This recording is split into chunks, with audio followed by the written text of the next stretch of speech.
Teacher పోస్టులకు prepare అయ్యే అభ్యర్థులకు తెలంగాణ రాష్ట్ర ప్రభుత్వం వెసులుబాటు కల్పించింది. ఇక నుంచి ఏడాదికి 2 సార్లు టెట్ నిర్వహించాలని నిర్ణయించింది. ఈ మేరకు రాష్ట్ర విద్యాశాఖ అధికారికంగా ఉత్తర్వులు జారీ చేసింది. తెలంగాణ ప్రభుత్వం విద్యార్థులకు గుడ్ న్యూస్ చెప్పింది. ప్రతి ఏడాది జూన్ నెలలో ఒకసారి, డిసెంబర్ నెలలో మరోసారి టెట్ నిర్వహించనున్నారు. ఇక ఒక అభ్యర్థి ఎన్నిసార్లైనా టెట్ రాసుకోవచ్చని ఉత్తర్వుల్లో పేర్కొన్నారు. అయితే టెట్లో ఉత్తీర్ణత సాధించిన వారికే డిఎస్సి రాసుకునేందుకు అవకాశం కల్పించనున్నారు.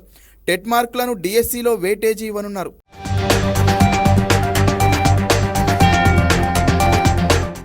గతంలోనే national council for teacher education ఏటా 2 సార్లు టెట్ నిర్వహించాలని రాష్ట్రాలను ఆదేశించిన సంగతి తెలిసిందే. అంతేకాకుండా టెట్ గడువును జీవిత కాలానికి పెంచింది కేంద్ర ప్రభుత్వం. దీంతో ఒక్కసారి క్వాలిఫై అయితే మరోసారి రాయాల్సిన అవసరం లేదు. టెట్ మార్కులకు డిఎస్సిలో వెయిటేజీ ఉండటంతో కేవలం ఇప్పటికే టెట్ క్వాలిఫై అయిన అభ్యర్థులు తమ స్కోర్ పెంచుకునేందుకు మాత్రమే రాసుకోవచ్చు.